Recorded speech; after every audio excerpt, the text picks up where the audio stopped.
Auto driver, మరి కూతురేమో IAS officer.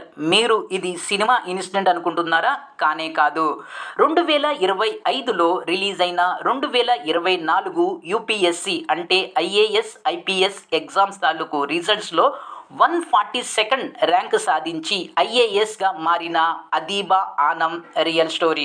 ఈమె ఒక చిన్న పట్టణంలో ఒక పేద ఫ్యామిలీ నుంచి వచ్చి అనేక ఆర్థిక ఒత్తిళ్లు ఎదుర్కొని తండ్రి సొంత ఆటో కూడా లేని ఆటో డ్రైవర్గా రెంట్కు తీసుకొని ఆటో డ్రైవర్గా పనిచేస్తూ సొంతగా ఇల్లు కూడా లేనటువంటి ఈ అమ్మాయి ఫైనల్గా 3 అటెంప్ట్స్లో కూడా ఫెయిల్ అయ్యి 4వసారి 142nd ర్యాంక్ సాధించి మహారాష్ట్రలో మొదటి ముస్లిం మహిళ ఐఏఎస్ అధికారిగా అవతరించింది. ఈమె ఎదుర్కొన్నటువంటి ఆర్థిక సవాళ్ళు, ఈమె ఎదుర్కొన్నటువంటి సాంఘిక సవాళ్ళు ఏంటి, ఈమె ప్రయత్నంలో ఏవేవి సమస్యలు ఎదుర్కొంది అనేది మనకు ఈరోజు ఒక ఇన్స్పిరేషనల్ స్టోరీగా మీ ముందుకు వచ్చింది. ఈ స్టోరీ ఖచ్చితంగా మీకు ఇన్స్పైర్ చేసింది.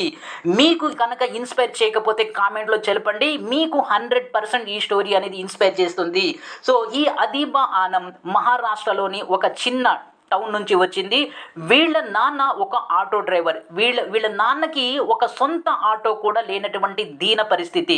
వీళ్ళు ఒక రెంటెడ్ హౌస్లో ఉండేవాళ్ళు. వీళ్ళు 3 సంతానం. ఈ 3 సంతానంలో మొదటి ఆడపిల్ల ఈ అదీబా ఆనం. ఈమె ఒక సాంప్రదాయమైనటువంటి ముస్లిం ఫ్యామిలీ నుంచి వచ్చింది. సో కాబట్టి సాంప్రదాయమైనటువంటి ముస్లిం ఫ్యామిలీ నుంచి వచ్చింది. ఆర్థిక పెను సవాళ్ళు. ఇలాంటి పరిస్థితుల్లో ఆమె 10th క్లాస్లో 98% మార్క్స్ అనేవి తెచ్చుకొని స్కూల్ ఫస్ట్గా నిలవడం జరిగింది. దీని వెనుక అమ్మా నాన్న యొక్క అకుంఠిత సపోర్ట్ అనేది ఈ పాపకు ఉండటం అనేది ఈ పాప చేసుకున్నటువంటి ఒక అదృష్టం. ఇక ఇంటర్మీడియట్ విషయానికి వస్తే ఇంటర్మీడియట్లో ఎంపీసీ చేసి సో తను చదివినటువంటి కాలేజీ ఫస్ట్ సాధించి 97% మార్క్స్ అనేది తెచ్చుకుంది. ఇక ఆ తర్వాత ఈ ప్రాసెస్లో తను 9th క్లాస్లో ఉన్నప్పుడు డాక్టర్ కావాలని కలలు కనేది. కానీ ఇంటర్మీడియట్ 2nd ఇయర్కి వచ్చేసిన తర్వాత డాక్టర్ కావాలనేటటువంటి కలలు సాధ్యం కావు అనే విషయాన్ని ఈమె తెలుసుకుంది. దానికి గల కారణాలు ఏంటంటే డాక్టర్ అవ్వటం అనేది చాలా చాలా ఎక్స్పెన్సివ్ మ్యాటర్ అనేటటువంటి విషయాన్ని అర్థం చేసుకుంది. అయితే ఆమె ఇంటర్మీడియట్లో ఉన్నప్పుడు ఆమె మావయ్య షేక్ నిజాముద్దీన్ పూణేలో ఉండేటటువంటి ఒక ఎన్జిఓ ఆర్గనైజేషన్లో సెక్రటరీగా పనిచేసేవాడు.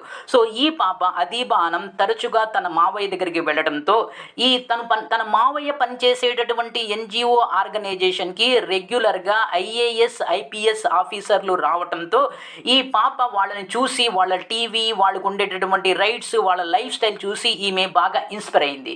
అంతేకాకుండా అదీబా ఆనం మావయ్య షేక్ నిజాముద్దీన్ కూడా అనేక మంది ఐఏఎస్ ఐపీఎస్ ఆఫీసర్ల చేత ఈమెకు పరిచయం చేయించడం వల్ల ఆమె కూడా ఇన్నర్గా నేను కూడా ఎలాగైనా ఇలాంటి సర్వీస్ ఒకటి సాధించాలి అని దృఢ నిశ్చయంతో దృఢ సంకల్పానికి రావడం జరిగింది. ఆమె ఈ థాట్తోనే పూణేలో బీఎస్సీ మ్యాథమెటిక్స్ కంప్లీట్ చేసింది. ఆమె డిగ్రీ చదువుతున్నప్పుడు ఎట్ ద ఫైనల్ ఇయర్లో ఈ సివిల్స్ సాధించడానికి ఒక మాస్టర్ ప్లాన్ని తయారు చేసుకుంది. ఈ ప్రాసెస్లో మొదటి ప్రయత్నం ఈమె మొత్తం 3 ప్రయత్నాలు చేయడం జరిగింది. 3 ప్రయత్నాలు కాదు 4 ప్రయత్నాలు చేయడం జరిగింది. మొదటి 3 సార్లు కూడా ఆమె ఫెయిల్ అయింది. మొదటిసారి ఆమె ఎలాంటి కోచింగ్ అనేది లేకుండానే ప్రిలిమ్స్ రాయడం జరిగింది. ఈ ప్రిలిమ్స్లో ఆమె పూర్తిగా ఫెయిల్ అయింది. ఈమె మొదటిసారి ఫెయిల్ అవ్వడం జరిగింది. అయితే సెకండ్ టైం ఆమె ఏం చేసిందంటే పూణేలో ఉండేటటువంటి హజ్ హౌస్ ఐఏఎస్ ట్రైనింగ్ ఇన్స్టిట్యూట్ ఇక్కడ ఆమె కోచింగ్ తీసుకుంది. ఈమె సెకండ్ టైంలో కూడా ప్రిలిమ్స్లో ఫెయిల్ అయింది. ఫ్రెండ్స్ మీకు కూడా ఒక చిన్న క్లారిఫికేషన్ అనేది ఇస్తాను. ఈ సివిల్స్ లేక యూపీఎస్సీలో 3 లెవెల్స్ ఉంటాయి. ఫస్ట్ వచ్చేసి ప్రిలిమ్స్, ఆ తర్వాత వచ్చేసి మెయిన్స్, ఆ తర్వాత వచ్చేసి ఇంటర్వ్యూ. సో సెకండ్ అటెంప్ట్లో కూడా ఈమె ప్రిలిమ్స్లో ఫెయిల్ అవ్వడం జరిగింది. సో ఇంట్లో ఉండేటటువంటి ఆర్థిక పరిస్థితుల్లో రెండోసారి కూడా ఈమె ఫెయిల్ అవ్వడంతో తీవ్రమైనటువంటి మానసిక ఒత్తిళ్లను ఈమె ఎదుర్కోవాల్సి వచ్చింది. అంతేకాకుండా ఈమె ఒక సాంప్రదాయమైనటువంటి ముస్లిం ఫ్యామిలీ నుంచి రావడంతో తమ ఫ్యామిలీ ఫ్రెండ్స్ రిలేటివ్స్ ఇక ఈ అమ్మాయికి చదువు చెప్పించడం వేస్ట్, ఇమీడియట్లీగా ఎవరినో ఒకరిని చూసి పెళ్లి చేసేయండి అని తల్లిదండ్రులకు సలహా ఇచ్చారు. ఇచ్చేవాళ్ళు. కానీ ఈమె అదృష్టం ఏంటంటే ఈమె తల్లిదండ్రులు ఈ అమ్మాయికి మొదటి నుంచి అన్ని విధాలుగా మోరల్గా, ఫైనాన్షియల్గా సపోర్ట్ ఇచ్చేవాళ్ళు. ఈ సపోర్ట్ అనేది చాలా చాలా స్ట్రాంగ్గా ఉండేది. సో ఇక మూడోసారి ఈమె ప్రిలిమ్స్, మెయిన్స్, ఇంటర్వ్యూ ఈ 3 కూడా కంప్లీట్ చేసింది. కానీ ఫైనల్గా సర్వీస్ అనేది రాలా. నాలుగోసారి ఈమె ఢిల్లీలో ఉండేటటువంటి జామియా రెసిడెన్షియల్ కోచింగ్ అకాడమీలో ఈ ట్రైనింగ్ అనే కోచింగ్ అనేది తీసుకోవడం జరిగింది. నాలుగోసారి ఏంటంటే ప్రిలిమ్స్లో క్వాలిఫై అయింది, మెయిన్స్లో క్వాలిఫై అయింది, ఇంటర్వ్యూలో కూడా క్వాలిఫై అయ్యి ఫైనల్గా 142nd ర్యాంక్ అనేది సాధించి మహారాష్ట్రలోనే మొదటి ముస్లిం మహిళా ఐఏఎస్ ఆఫీసర్గా అవతరించింది. ఇన్ని స్ట్రగుల్స్ అనేవి ఎదుర్కొంది. ఈ స్ట్రగుల్స్లో కేవలం ఆమెకి సపోర్ట్ చేసినటువంటి వాళ్ళు కేవలం అమ్మా నాన్న మాత్రమే. ఆ ఫ్యామిలీ తప్ప, అమ్మా నాన్న తప్ప ఆమె చుట్టాలు కానీ, ఆమె సొసైటీ కానీ, ఆ కమ్యూనిటీ కానీ ఎప్పుడు కూడా ఆమెకి సపోర్ట్ అనేది చేయలే.